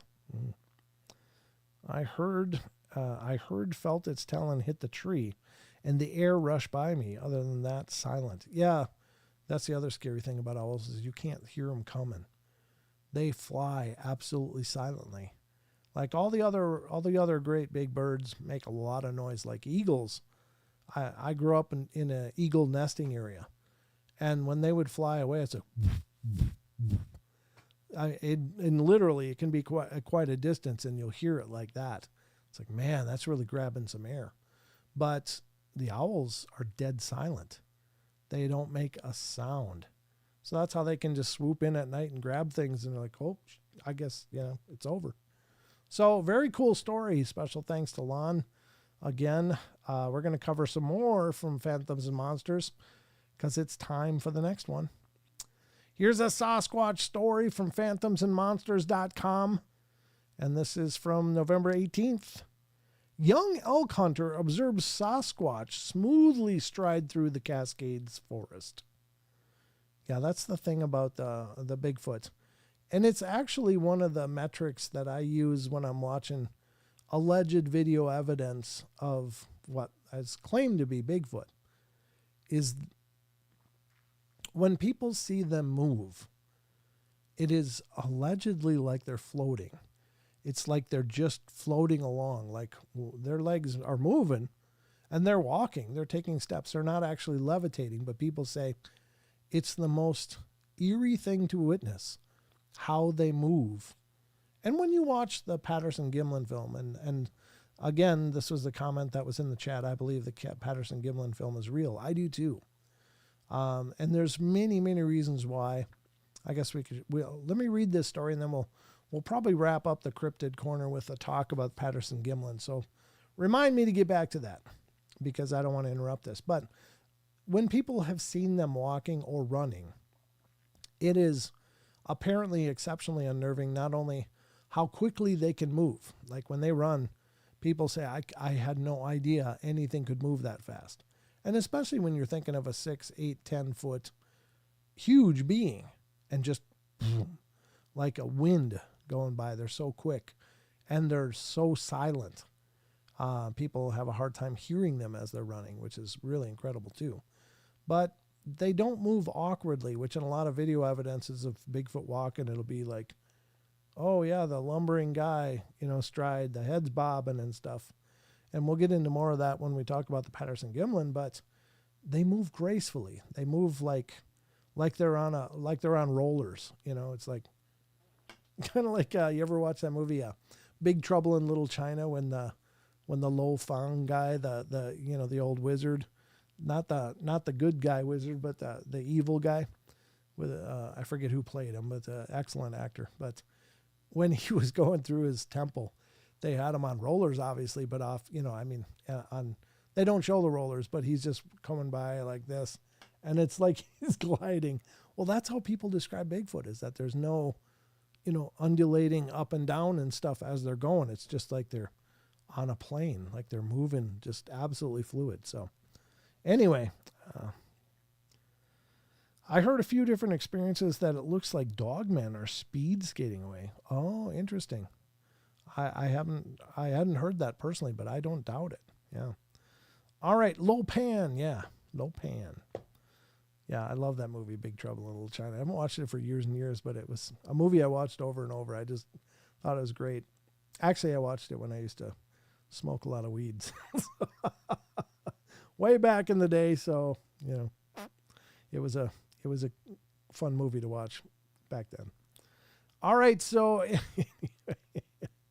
Jason McLean can tell you all about pterodactyls. Yeah, Jason's apparently seen some. Yep. I should get Jason on the show too. I have never really talked to Jason too much. I talk to Tex all the time. Talk to Rob. Talk to Brandy when I've been on shows with her and so on. But I've never really talked to Jason, and I think I should. All right, a teenage Washington elk hunter in the foothills of the Cascades northeast of Yakima, when he spots a humanoid figure smoothly striding through the forest. Well, he believes it was a Sasquatch. Lon says, I received the following account. Well, I've told my family this story a couple of times, and I get some weird looks, but it really stands out for me, so I'll share it with you. It is the only sighting I've ever had and wouldn't call it an encounter per se. Well, anyway, I was a teenager at the time and was enjoying a late season elk hunt in Washington State with my father. I don't recall the exact area, but it was in the foothills of the Cascades, northwest of the Yakima area. And this was in mid-November or so with a minor skiff of snow on the ground, not enough to completely cover the ground. My dad and I set out from the truck in the early morning and we followed a ridge line that was on the other side of the natural bowl that had been logged a few years before. The ridge line was still treed and fairly dense until you reached the edge of the ridge. We decided to make our way to the bottom of the bowl and follow the road/skid trail that went from the bottom to the top and try to push any hidden game towards my brother-in-law, who went around the other side of the bowl, and it probably took us about 20 minutes to go from the ridge to the bottom. Halfway up the skid trail, we stopped just to take a break. It was a pretty steep in many places, and just watch for game sign. Well, as I turned to look towards the bottom of the bowl, I glanced up towards where we had previously been and saw a dark humanoid shape moving at a steady pace along the ridgeline where we had come from. Now, it wasn't a hunter, so far as I could tell. It had no hunter orange or a discernible pattern of clothing. What was most impressive was the long gait of the figure as it rapidly moved along the edge of the trees. My younger mind told me it had to be a cross-country skier because of the gait and the speed at which it was moving, but like I said, there wasn't near enough snow for a skier to be moving that quickly. The primary reason to believe it might be a skier was its smooth locomotion. The head and shoulders didn't appear to rise and fall as you might expect from a bipedal creature, especially one on the move like it was. It didn't look like a human on the run at all, and I had this uneasy feeling as I watched it cover the space of a quarter mile in what seemed like seconds. It continued on down that ridge until it disappeared from view, entering the trees. I remember sitting in stunned silence before we resumed our climb. At the time, I didn't mention it to my dad because I knew he would just say it was another hunter, but even to this day, I have very deep doubts of that possibility. I wish I had said something. I wish I had at least pointed it out. Maybe Harry and the Hendersons made too big an impact on me when I was a kid, but I feel that I spotted a Bigfoot that day. Yeah, I mean, what are the odds? If you're out in hunting territory and you're not wearing orange, you're just asking to get shot. I mean, such a bad idea. You just gotta, yeah, I will talk to Jason. Thank you, Kimber. I will definitely do that. So, yeah, I mean, again, they move in a very unique and distinct way. So it should be really readily identifiable. And even, again, what time is it? I got to see. Yeah, we got a lot of time still. So I'm not going to start talking about Patterson-Gimlin, but we'll talk about the gate when we do that as well.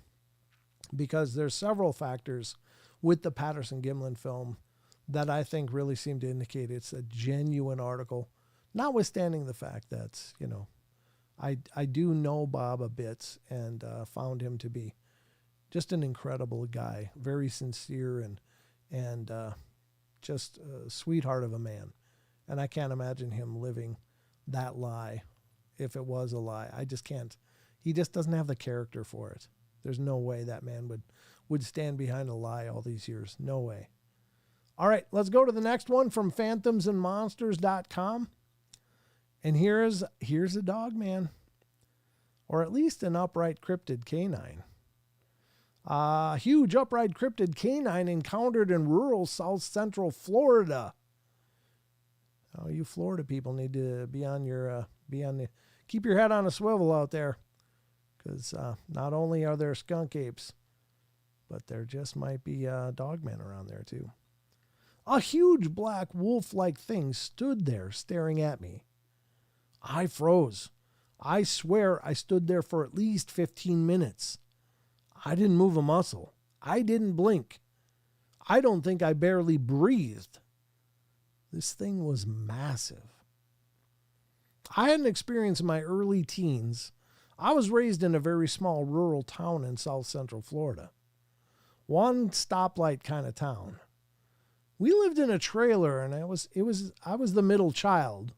And I have 8 siblings. So you're either number 4 or 5. That's the middle. One evening, I was out visiting my best friend. And I remember the roads were dirt. We liked to play outside until it got dark. And I was on my way home, and I heard a crackling in the woods. And when I looked to see what was making the noise, a huge black wolf-like thing stood there, staring at me. I froze. I swear I stood there at least 15 minutes. I didn't move a muscle. I didn't even blink. I don't think I even barely breathed. This thing was just massive. I grew up barefoot in the woods with all kinds of wildlife. This was nothing I had ever seen before. Once it moved, it must have snapped me out of my trance. I turned around and ran as fast as my legs would carry me. It was twilight outside, and I barely had enough light to see the dirt beneath my feet, but I remember that huge black face staring at me. Now, I never mentioned this to my parents or teachers. No one. Fast forward 25 years later, I was putting away groceries in my older brother's house, and we were chatting about different things. Somehow the conversation went towards the spiritual/supernatural. Well, I made an offhand comment that at least you weren't faced with a thing that stalked the woods. My brother turned around, looked me dead in the eye, and said, "Oh, are you talking about the big black beast that was in the woods when we were kids?" I tell you, I almost fainted. We had experienced almost the same thing, and I never knew it. Talk about validation. I don't know what that thing was, but it felt powerful. I haven't seen anything like it since, but I will never forget that experience. It doesn't sound like it was overly menacing, which is interesting because sometimes these dogman encounters are just like, they almost seem to thrive on the fact that it scares the hell out of people. Like they'll get right up and just, that kind of thing. But by all accounts, it sounds like this thing just looked, and it let itself be seen, but it wasn't being aggressive, wasn't doing much anything, and then it just eventually just moved away. So again, you've got to surmise that they don't really want to hurt people, because if that was the case, both these kids would have been dead, and they would have disappeared into the woods somewhere and probably never be found, or very little trace of them. So they just must not want people dead. Now, that could be a testament to their intelligence, that they know if they screw with people, then a hell of a lot more people come, and they start combing through the woods looking for the missing people. And that might make their life hell if they've got territories that they got to survive in. And who knows how they live and subsist. But if they have territorial ranges, they probably, maybe historically, or maybe just know that if we screw with people, more people come, and they spend a lot of time out here, and we're going to go hungry because we can't possibly hunt while we're staying low and hidden. So I don't know. That's what happened to us. We were swimming in the river and never went back. What happened? I don't know what happened. Interesting to be it would be interesting to be confronted by dogman, but then again, I'm a little bit scared inside. Yeah, me too. I mean, believe me, I would love to see all of this stuff. I really would. But at the same time, you have to acknowledge that you could very well be in harm's way just by being present and seeing them. Like, you don't know. People do go missing in the woods. People are never found again. And David Polite has built a career on talking about the people that disappeared and never came back. And there's no trace of them. And even dogs won't track, and all these things. So there's a lot of curiosity going on with that. And is it a possibility? Well, I mean, again, I think that they choose to leave us alone for the most part. But what if something's wrong with one? What if it isn't physically capable of hunting the wild fauna like deer and other things that it might normally hunt? Well, if it's starving, then we're the low-hanging fruit. We are the low-hanging fruit in the wild kingdom. There's no way we can defend ourselves unless we happen to be armed, and that's the only way. And even then, many people have claimed to have shot Dogman to absolutely no effect. So I don't know what's going on there, but maybe guns won't work on them. But what if something is starving? Well, anything that's starving is going to be desperate. And hell, even people getting exceptionally desperate when they're starving, even though we're plenty intelligent and we know the rules, but once you're really hungry, the rules go out the window. And so it's very possible or even probable that people have been preyed on, but I think it takes extraordinarily extreme circumstances or potentially an extraordinary level of malice, like they were shot and they were injured and they just hate people and they don't give a damn. They'll just, you're in my territory, you're going down, I don't know.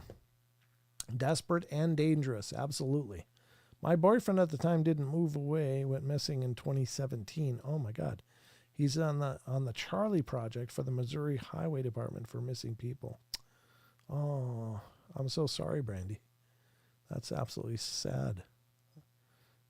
God bless him. I'm not, who could know what happened to him, but God bless him. I hope he's at peace at the very least, but they just label you as crazy. Yeah, well, there is that. I mean, obviously they don't generally officially recognize these things, but I think individuals do. Even individuals working for the government and law enforcement, they've seen things, but nobody wants to be that guy. So I don't know, pretty crazy stuff. But my heart goes out to you. I'm so sorry that was your experience. Very loud, high-pitched sounds might scare them away. Yeah, it's possible. It's possible. I've always wondered about a dog whistle. I mean, honestly, what would that do? It would either really piss them off or really bug them enough that they leave. But I think sound is, generally a really good deterrent for things. Like, maybe bear spray is awesome and can be used and can be incredibly effective. But what if you just had an air horn? I mean, nature gets freaked out by loud noises like that. Rather than going, rawr, rawr, get away from me. Like they recommend with bears, you just, or you make yourself big and just make low, deep sounds just to try to change their mind. But if you had an air horn, I'll bet you there'd be like a little turd trail as they ran off. Not necessarily Dogman or Bigfoot, but, bears. Anyway, I don't know how Bigfoot would deal with that. I know that flashlights piss them off, generally speaking. So interesting. That was a cool story, though. I thought that was amazing. How are we doing for time? Okay, we're at about 8:47. I think we're going to spend the rest of the time talking about the Patterson-Gimlin film, folks. Just because it was brought up in the chat, and I think it's worthy of addressing, and it comes up. I think most of the people in this field, seem to be on board with the Patterson-Gimlin film, but there's several takeaways that I think really lend it credibility. First and foremost, I was a believer in this from first blush. Like the first time I saw it, I was like, wow, that does not move like a person. Everything about the gate just seemed not I don't want to say wrong, but just foreign, the way it was moving. And it looks like, well, you could just, do this and then bend your legs a little more and you'll look like Patty too. And it's like, no, you don't. Now, I was just having a talk with, I guess it was Jaron from Supernatural Station. We were having a chat about some Bigfoot evidence that somebody it was presenting as real. And I was like, yeah, the proportions don't look right though. It looks like legs are too long and the arms are much too short. Now, there was a gentleman out there, you may or may not be familiar with him. I think most people are because he's pretty well known in the Bigfoot cryptid communities, but it's Thinker Thunker. And he's done some incredible, he's come up with some incredible formulas and a lot of evidence to back up his claims. And one of the things that he has really addressed and I think really drives it home is the body proportions. There are primate body proportions, and then there's Homo sapien body proportions. Now, he goes through why, the arms are much too long on Patty versus the wide shoulders versus the way the head is, the shape of the head. I think it was Bill Munns was basically saying, look, that can't be a person's head in there because to look out the eye holes, they would have to have a caved in forehead because her head slopes from the eyebrow up at an angle to that conical cone. And a person's head wouldn't fit there because generally speaking, we have, a flat forehead that curves around to the top of our skull. And Bill Munns, if you're not familiar with him, he is the creature designer from the original Planet of the Apes. And he's on record saying, look, we didn't have materials to make the fur look that good and to be layered as a one piece. You would see seams. That's why one of the reasons the apes were so, clothed in the way they were was to hide seams and keeping it realistic. He said we didn't have the quality of the artificial fur to make that look real on a movable costume.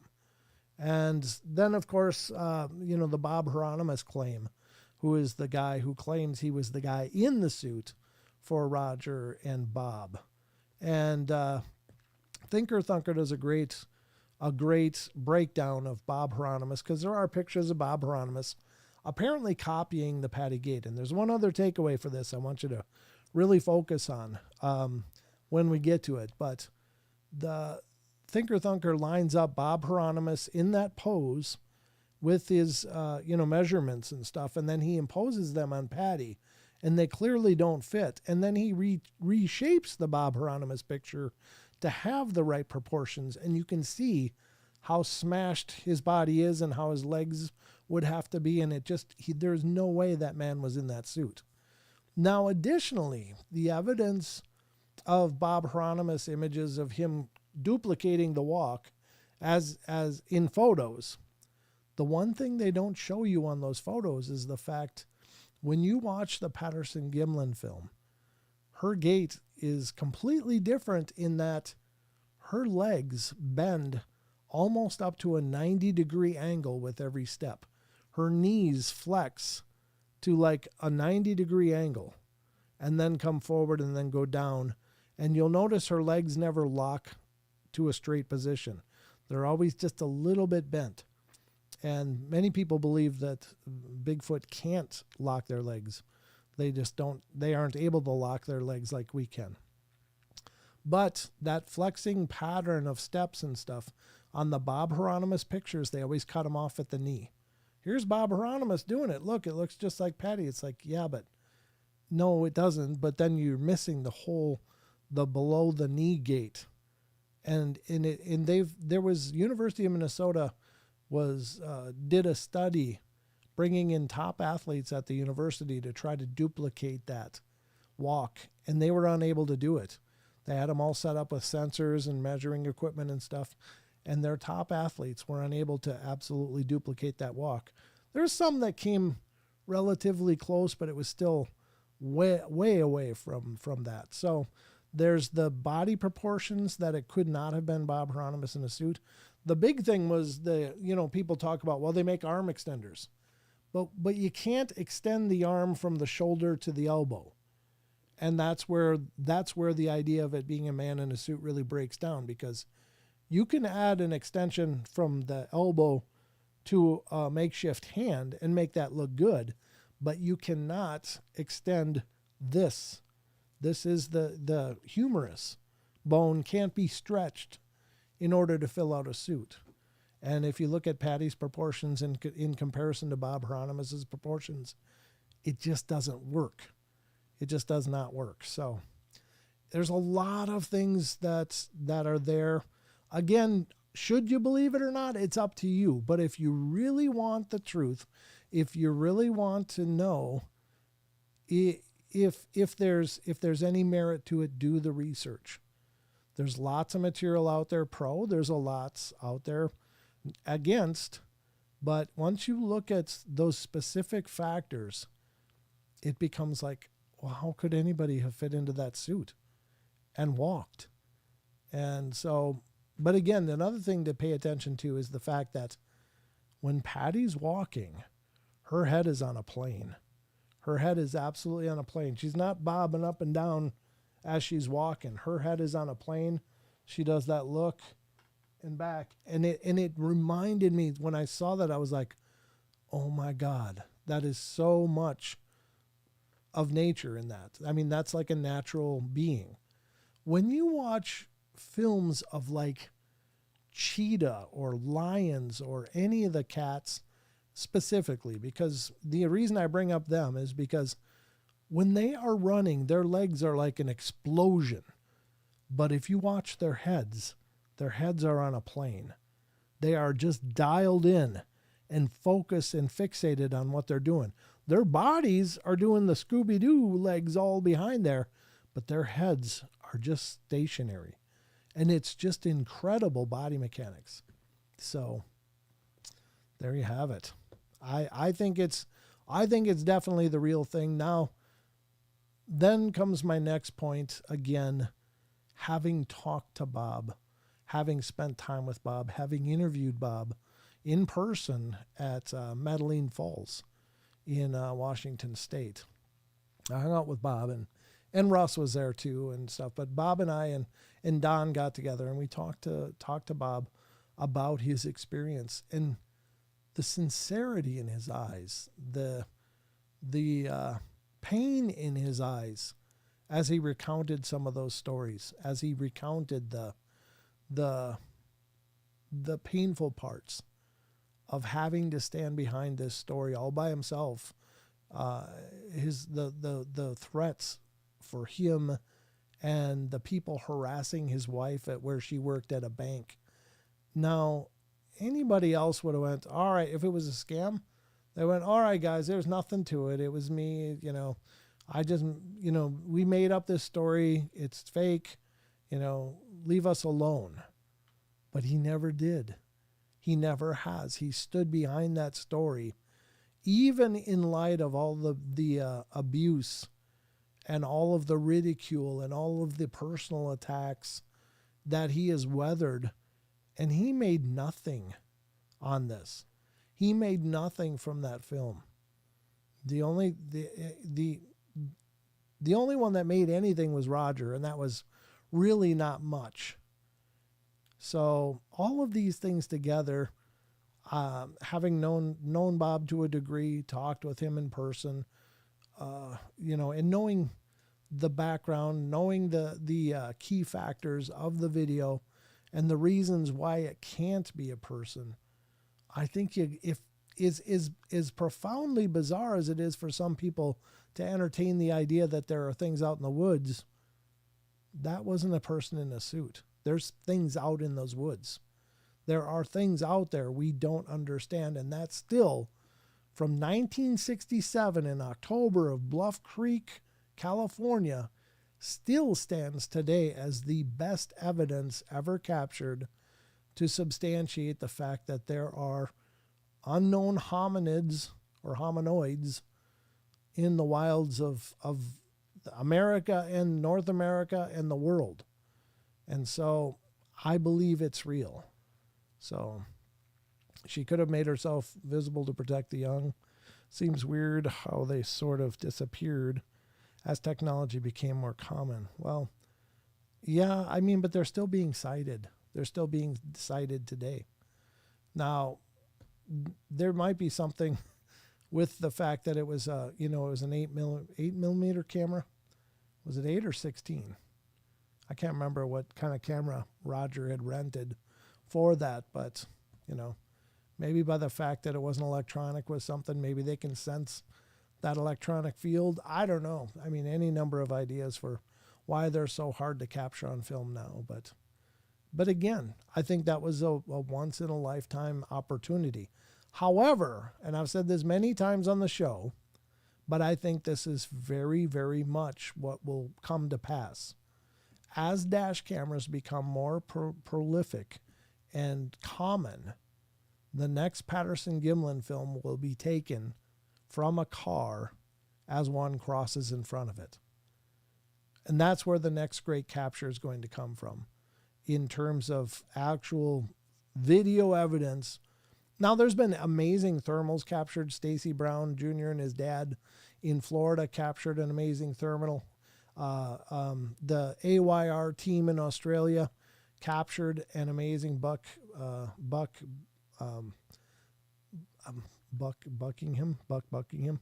I guess that's, I can't remember. I'm so bad with names. I know it's Buckingham. He captured an amazing video while he was out with Dean Harrison and the whole team. Gary Lynn was there, as were, I think Shannon was there as well. But that is some of the most amazing thermal footage that I've seen since thermal footage. Those two huge Sasquatch or Yowies standing there, and how they did the size measurements after that and found that whatever this was about 9 feet tall, which obviously couldn't be a person in a costume. And I interviewed Gary and Buck on the show, on the live show, which became a podcast as well. But it's amazing. There's still evidence coming up, but unfortunately, it's being buried by a lot of hoaxes. And there's a lot of footage out there that just hasn't seen the light of day because people aren't willing to put themselves out there and deal with the abuse that comes with it. It's not it's not a happy thing usually to say, hey, I saw Bigfoot and here's my proof. Because once you put it out there, you got to be ready to just take them on the chin all day long. Because there's a lot of jealousy. There's a lot of people that are competing for attention in the Bigfoot world, unfortunately. And it causes a lot of issues. 16 millimeter hand crank camera, probably. Maybe a Bolex brand camera. They're hand wound. Gears, maybe. 1 minute of filming. Yeah, that sounds about right. Bigfoot TikTok, spare me now. So anyway, that's my take on it. Yeah, it's Buck. Thanks, Maggie. I just get so bad with names, and I've always been bad with names, but as I'm getting older, I'm getting worse. So I'm just, I don't know what it is. They just fall right out of my mind. Bob's a really genuine guy, really sweet and nice. Yeah, Karen, I'm sure you met him at least the Medellin Falls, but probably a few times. I know Bob is incredible. I think he's 92 now, and he's the godfather of all of this. He really is. And I give that guy so much credit because even though it wasn't a fun ride for him, and even though he was brutalized, by so many people and has been continually brutalized, the thing that pisses me off most is those people that continue to look at that old footage and try to draw new narratives. Oh, it's a family of Squatch. There was a Squatch massacre up there. I'm like, oh my God, how are you getting that? And then changing the contrast of the video and that's blood. No, that's you cranking up the contrast and creating a narrative. People are seeing all kinds of weird crap in that, because they're creating it. And I'm not naming names, but I don't like that at all. I think that's horrible. So I don't buy into any of the there's a whole lot more story there. No, there wasn't. It was two guys on horseback out there just seeing if they could find Bigfoot. And Bob wasn't even really interested in Bigfoot, but he went with Roger because Roger asked him to. I mean, Bob was okay with the idea, but he wasn't just staying up night thinking about Bigfoot. He just went along and had the sighting of a lifetime. So anyway, there you have it. I don't know, Portal, if I ever get footage, I'll never post it. It really is awful out there. Yeah, it seems like it is. So, but anyway, you can see the calf muscles. Yeah, and the glutes and everything flexing and the hamstrings. You can see muscle movement on that. It's It's not just fabric and false hair draped over a baggy pair of pants or something. It's just the real thing. It really is. I'm really sure it is. But again, the scope of the show is never to try to get you to believe anything. Believe what you want. But I just ask that if you're gonna render a judgment on whether or not the Patterson-Gimlin is real, look at all of the people who have, come out and spoken on behalf of the validity of it. Look at the points they're making and give it a watch. If you still walk away from all of that, and there's tons of people showing you why it's a real thing, not just Thinker Thunker, not just, the University of Minnesota, not just, any number of people, but there's tons of people that have really dialed into it and say, this is the real thing. We're seeing the real thing. So at any rate, the boobs. Yeah, Tom, T-Bone, you're right. Thought you were leaving, T-Bone, but you hung around because of the boobs, huh? I'll give you applause. Sorry. Well, yeah, we did go to overtime, didn't we? But I just wanted to make sure to articulate all that. So that's the show, guys. Again, special thanks to all of the new people coming in and hanging out with us. I hope you had a good time. I hope you'll come back, because we're here every Wednesday, Friday, Saturday, 10 p.m. Pacific time, or 10 p.m. Eastern time, 7 p.m. Pacific time. I've only been doing this for 7 years. Jesus. Anyway, I hope you guys will come back. I hope you get subscribed. I hope you'll ring the bell and get all notifications, because you never know. Sometimes I just throw out I haven't for a long time, but I am going paranormal investigating on December 7th. And if there is reception, now the last time I was there, the reception was terrible, but it's possible they'll have better towers nearby now. It's been a year and a half or so since I've been there. So maybe I'll be able to stream some of it for you guys. A live streaming investigation at a haunted bar up here in the north of Idaho. I've been there 2 times prior to this. And first time was one really interesting thing happened. It was real quiet. And then the second time got a lot of really cool evidence. So we'll look into it again, but I hope you'll be here and ring the notifications, because if I can stream it on December 7th, I will at least stream some of it, bring you guys with us, and share the journey with you. So anyway, thank you to Brent and all who showed me the way to this channel. Well, T-Bone, thanks for being here, man. Thank you, Kimber, for coming over, and thank you to all of you who came over from the front porch and the community over there. I really appreciate it. Awesome show. I'll be tuned in like when Bigfoot Odyssey was around. Thank you, Steve. I really appreciate that, man. We were just talking about Carrie Arnold a little bit on Rob, Bigfoot Michigan Rob's show, when Tex and I were on there a few days ago. And that's one that will always hurt, is Carrie's absence. I just love that man. I really did. He was a dear friend, and it's still, I still think about him all the time, and I really miss him. I really miss him being here and doing what he was doing. He did it exceptionally well. He was an amazing guy, and I'm just really honored that for a short time I was able to share his journey. Carrie Arnold is I'm sure still, wherever he is, God bless him, a wonderful man. And if you have never watched Bigfoot Odyssey, the channel's still out there. You can, I think it is. I don't think Daniela has done anything with it. I don't think she's pulled it down. So I think it's still out there, but you can still watch the episodes. Carrie and Daniela are amazing people. Daniela is wonderful. I haven't talked to her for a long time. I got to get in touch with her. She is such a doll, such a sweetheart.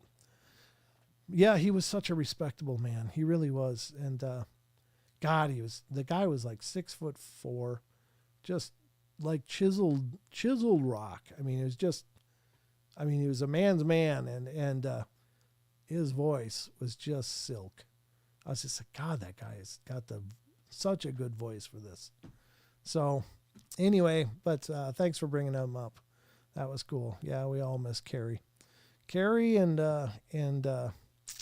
Kev Baker are two amazing friends that have gone the other road for now, but I miss them both. But anyway, yeah, he did, Maggie. He really respected everybody. He gifted me a bunch of his pictures, and I was so humbled. He gave me like, if he knew me, he won my heart over. It does hurt, Steve. It still hurts. Every time I think of him, right after it happened, I did a show and I broke down. I just asked people to go over and give their love, reach out to Linda, his wonderful wife, and let her know how much you loved Carrie and sending your love to her. But she's still out there. You can still give her your love and let her know how much they meant to you. Linda's doing wonderfully, as far as I can tell. I don't talk to her a whole bunch, but she's a wonderful soul, a very wonderful person. So anyway, all right, that's going to wrap up the show. Thank you again, everybody. And I hope you guys come back. I'll be back tomorrow night and we'll do it again. 7 p.m. I'll be right here. Well, my time, Pacific time, whatever that means for wherever you are. But hopefully you'll come and hang out with me. But remember, I love you all. Be good, be kind, be nice. Take care of each other and help each other out. Find the magic in every day and remember to laugh as much as you can. Good night, everybody. Until next time, which is tomorrow. Until tomorrow, get some sleep, sweet dreams, and I'll see you back here tomorrow night. Good night.